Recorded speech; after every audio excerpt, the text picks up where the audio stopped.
So today we're on part 3 of Unraveling the Strands of Christian Nationalism. Each handout has a part at the top, so it'll help you find out which part we're using. So welcome everyone this morning. Welcome to all who I know will listen to this later. And we appreciate all your comments, so continue with that. And so let's begin with the opening prayer. It is in the depths of life that we find you, at the heart of this moment, at the center of our soul, deep in the earth and its eternal stirrings. You are the ground of all being, the wellspring of time, womb of the earth, seed force of stars. And so at the opening of this day, we wait, not for blessings from afar, but for you, the very soil of our soul, the early freshness of morning, and the first breath of day. Amen. As I've mentioned before, if you're unfamiliar, John Philip Newell, the author of this prayer, of many prayers, writes from the Celtic tradition. And he's written extensively. He's one of the well-known Celtic scholars of our day. So we continue with Unraveling the Strands of Christian Nationalism, part 3. On part 1, just to summarize, we basically looked and sort of asked the question, why explore Christian nationalism? I think some of you probably can answer if you've been watching the news. And how do we explore and respond? We're not doing so to demonize anyone, to single out anyone, to call names. And in part 1, you will note, I point you back to the study done by Samuel L. Perry and Andrew L. Whitehead, where he said, on a spectrum, you have roughly 20% of folks that consider themselves ambassadors for Christian nationalism. And then on the other side of the spectrum, you have roughly 20% who consider themselves rejectors. And then in the middle, you have roughly 30% that could be classified as accommodators, and another 30% roughly as resistors. And it's to this sort of this big middle group that we're able to personally speak and interact with. On part 2, in part 2, we started to look at what is Christian nationalism. It's very hard to define specifically, but what we'll start to see is that within this, whatever you want to call it, movement, I don't have a better word for it, there are several strands that will run through it. And last week we talked about the strand of white supremacy. That's why often Christian nationalism is referred to as white Christian nationalism. And we'll talk some more today. As I was telling Bob earlier, as in conversation, Bob was kind enough to send me the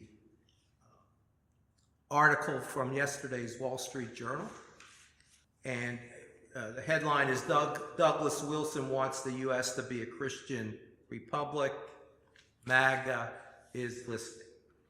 And next week we will get into more of where these views find their roots.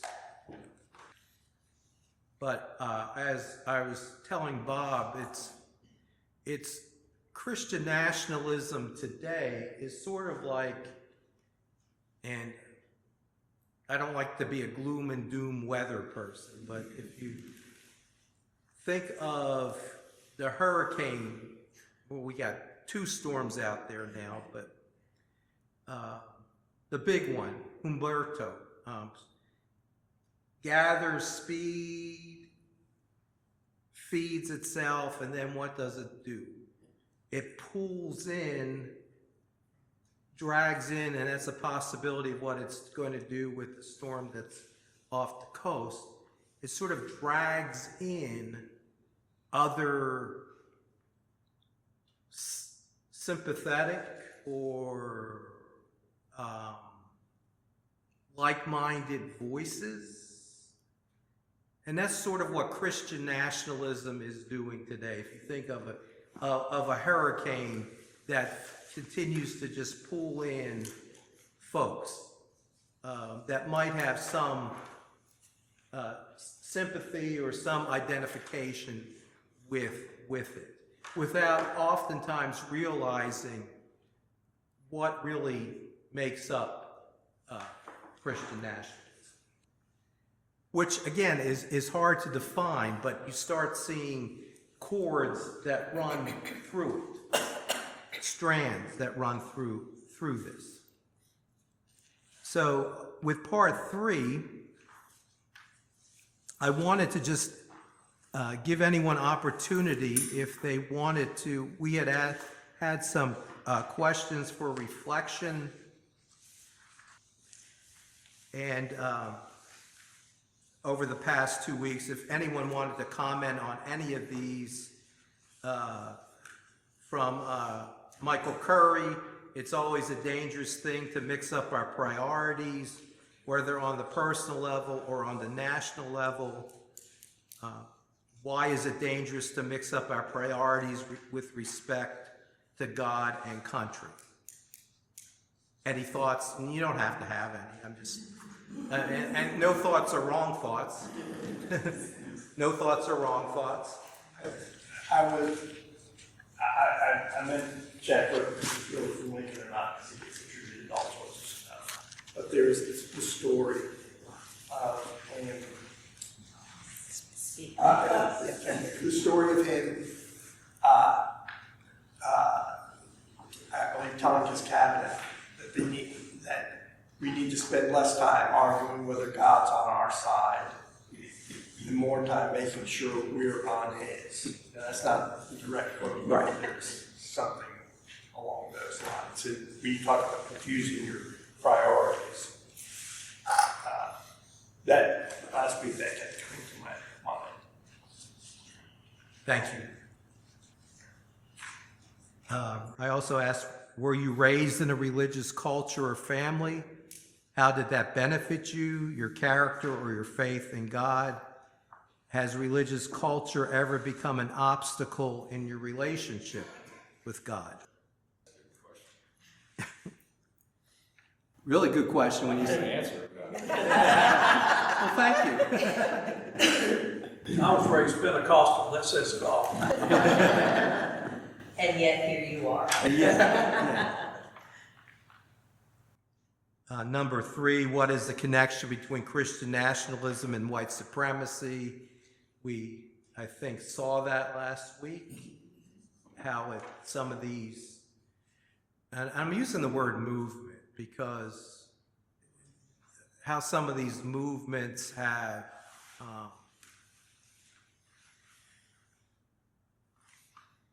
when you look at some of these movements, I know we talked about the Christian right last year, but how that emerged in response to the civil rights movement. But no one would ever, you would not know it because basically the church side of things that I've come from, it was very sympathetic to the Christian right, and nothing was ever, white supremacy was never talked about. It was just the issues. Did you identify with the issues being put out by the Christian right at that time? You know, one of the big ones that continues to dominate that is the abortion issue, you know, traditional marriage, LGBTQ plus acceptance.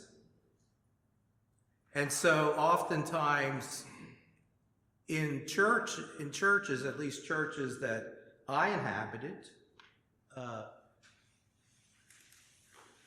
even though it was not, the views weren't necessarily pushed by the clergy officially, but there were a lot of folks in these churches that were sympathetic to and had some strong opinions about these issues. I know I mentioned James Dobson last week, who just recently passed away, but he started out, does anyone know what James Dobson, who he actually was, but what his training was? He started out as a psychologist. He wrote in 1970 the book Dare to Discipline, and that just really resonated with a lot of folks. And you know, and then you have to take into context what is going on in the world at the time these books are being produced. You know, we're coming out of the turmoil of the 60s, not just Vietnam, but what do you want to call it, the sexual revolution. There was a new way that families were being looked at. People would say we lost the traditional family during that time, whatever that means. I don't know if you can define a traditional family, but those were the issues that people would gravitate to without realizing what actually started this movement called what people have labeled the religious right. And now it appears that the religious right, in some ways, is being absorbed into this bigger storm called Christian nationalism. I mean, just naturally absorbed. And people that, like I said, have sympathies with that are being just carried along with what is making news today. Joe, would you say that many churches have been absorbed into it without even realizing the transition? Yes. Yeah.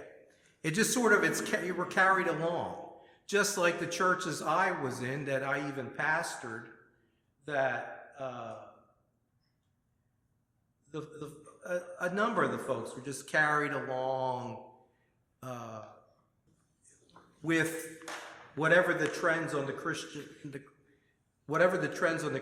right were. You were just sort of carried along. It's like slow brainwashing. No, I wouldn't call it brainwashing. Folks just accepted this, and the church just sort of. The church was, what do you want to say, like a fertile ground for some of these issues just to naturally take root and grow. And so you would have people, reading, James Dobson started to focus on the family. Or you would see, people with, back in the time of the moral majority, and but you would see those newsletters not predominating, but just there. we got into this issue about people putting out voters' guides. What candidates best reflect our values, whatever that means, even though the church was never like specifically defining a lot of these values. And then over time, social issues morphed into, what is our relationship with government? How much government control should be? And then it morphed into economics and,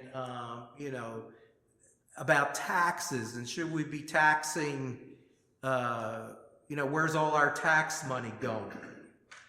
And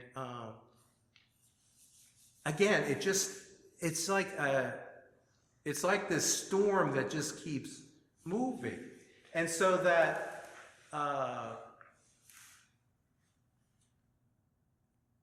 and I got to be careful here what I'm saying, but when you look at when the new administration took over, look at some of the things that were just automatically wiped out and will continue to be wiped out.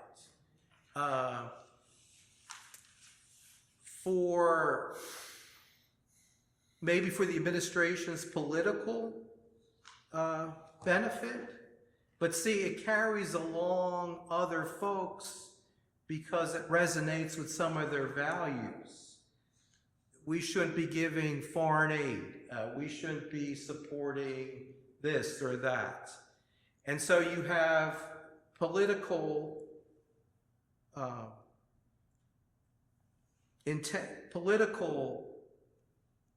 movement on this side, and then you have the values of folks on this side, and somehow all that becomes intertwined.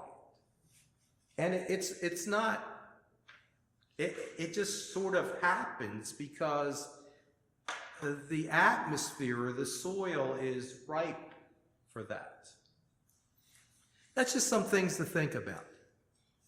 You're saying the politicians hijack the message of the church and use it for their advantage. I don't know. I think the political and the religious, I don't know if it's hijacked, but they sort of at some point start blending. And one group uses the other group to sort of spur up the moment. But again, that's the kind of stuff I would encourage you just to think about. That's going on. Thing that pops into my head related to this is the tendency to, for some groups, religious groups, to gravitate towards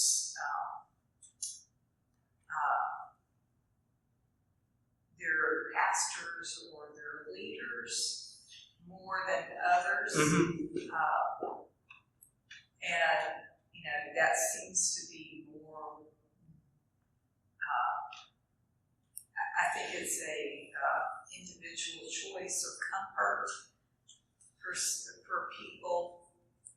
Some of us want to read everything and digest it and that kind of thing. And other people want to have that feeling, and so that leads into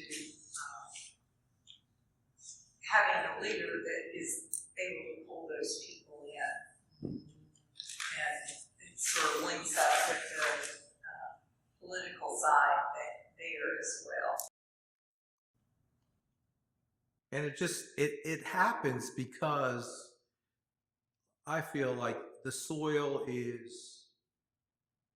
has been prepared for this. And it's just an interesting, to me, a phenomenon, the way it sort of happens and what do you want to say, coalesces, how one movement's able to pull in others, because the folks being pulled in they gravitate, folks are well-intentioned, but something pulls on them, that something attracts them. I was just thinking back to, my childhood and growing up in the Episcopal Church, and how when you went to church, you went to service, and when you left church, church was church, school was school, no political things, like how the landscape has changed, where people are looking. I've even spoke to people recently who attended St. Pius, and they were looking for something else, and some of them went to Mercy Hill, where you have a huge gathering of people, and maybe those are like you were saying, like with the charisma or whatever of the pastor is drawing them in to a different type of church that maybe is fulfilling a different need for them, instead of just kind of going through the paces kind of a church service. And that's where I think you're saying, where they're getting pulled in. Like, what are we lacking? What is lacking that people are dispersing to those types of churches? But if the message changes at those churches, then the folks will start looking elsewhere. I'm just saying that's how it typically works if you have a very heavy leadership or very charismatic pastor. That pastor leaves, and then, and I'm generalizing. I'm just general. Yes, Terry. Also, the internet. Yes. I think that's how things that's different than it would have been 30 years ago in terms of getting people involved or going down rabbit holes for their particular ideas. Another thing, grew up singing the song, we are Christians by our law. And I'll tell you now, when I hear some of my Christian friends talking in different denominations, and that's not what I'm hearing, and it makes me really sad. Well, in the time we have, thank you for those comments. I just wanted to talk a little bit about what Christian nationalism is not. And that's the middle of part 3.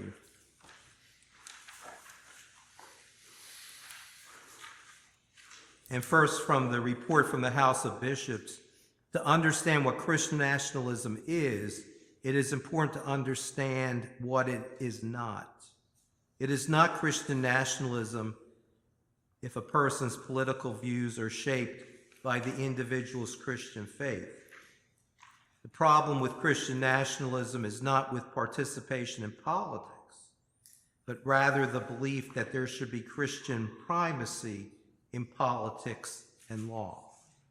And we'll see that more next week, especially as I dissect this a little more, the article. And then to continue, first, white Christian nationalism is not Christian patriotism. White Christian nationalism idealizes the power of white Christian Americans. It is rooted in white supremacist assumptions and empowered by anger and fear. This is nationalism, not patriotism. It is possible for, I flipped my words, is it possible for a Christian to be a patriot? Certainly, so long as patriotism is understood in terms of constitutional ideas and democratic institutions, and citizenship is not based on racial, ethnic, or cultural identity. But if you pledge allegiance to your own ethno-cultural tribe and place them above the rights of your fellow citizens, then you have crossed the line into white Christian nationalism. Second, white Christian nationalism is not synonymous with white evangelicalism, per se. Not synonymous. Okay, so we can't point to a church like, who said Mercy Hill? You I can't, did. okay, you can't point to a church like Mercy Hill and say you are Christian nationalists. No. I mean, they represent the evangelical churches. But they're not, you can't just point at somebody. That's what you have to be careful about. There is considerable overlap because you would find within those churches sympathy for a number of the views that are being propagated within Christian nationalism. Not all, but there would be sympathy.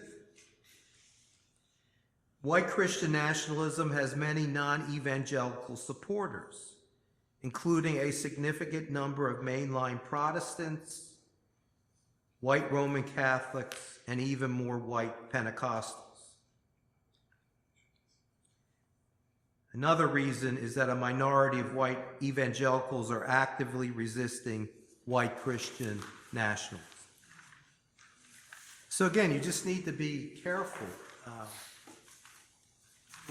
We're not out to call names, point fingers, but just to understand this better, because as Mary has pointed out, we're all interacting in some way or another with these viewpoints in our daily lives.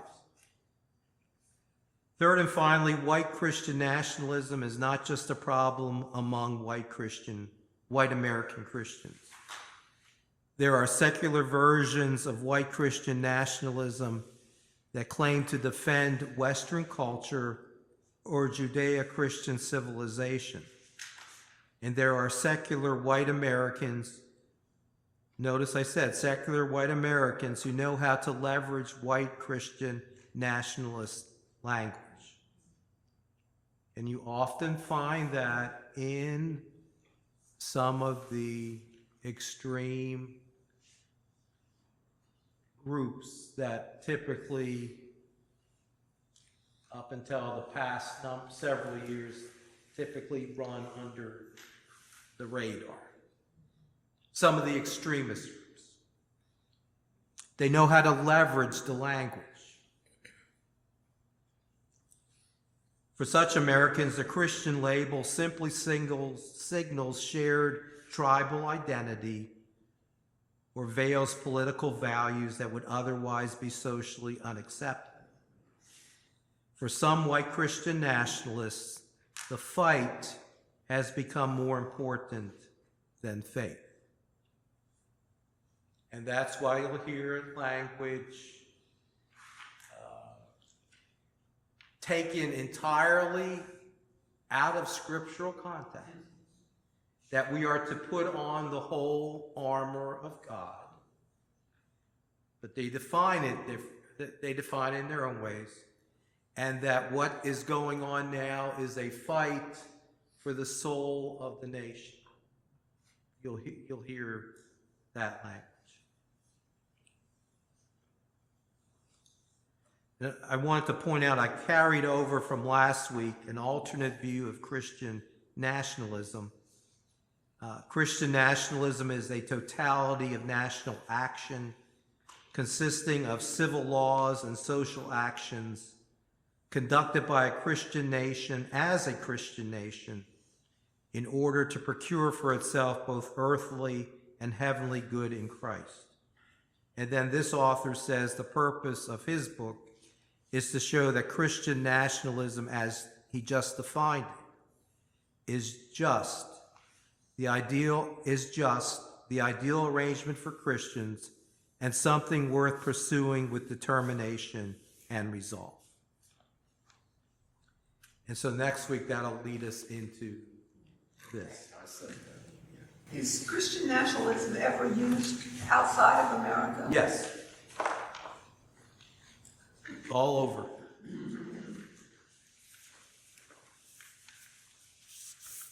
Okay, so for reflection this week, what is a basic definition of Christian nationalism? Again, that's a hard one. What is Christianity's relationship to American identity and civic life? And what should Christianity's relationship to national identity and civic life be?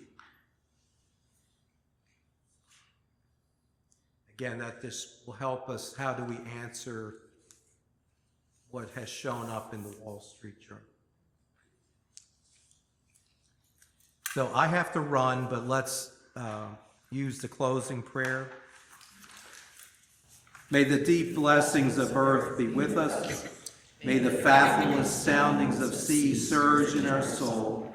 May boundless stretches of the universe echo in our depths, to open us to wonder, to strengthen us for love, to humble us for gratitude, that we may find ourselves in one another, that we may lose ourselves in gladness, that we give ourselves to peace. May the light of God illumine the heart of my soul. May the flame of Christ kindle me to love, and may the fire of the Spirit free me to live this day, tonight, and forever. Amen. Thank you, folks. As we slowly work through things. There's a lot there that you don't know.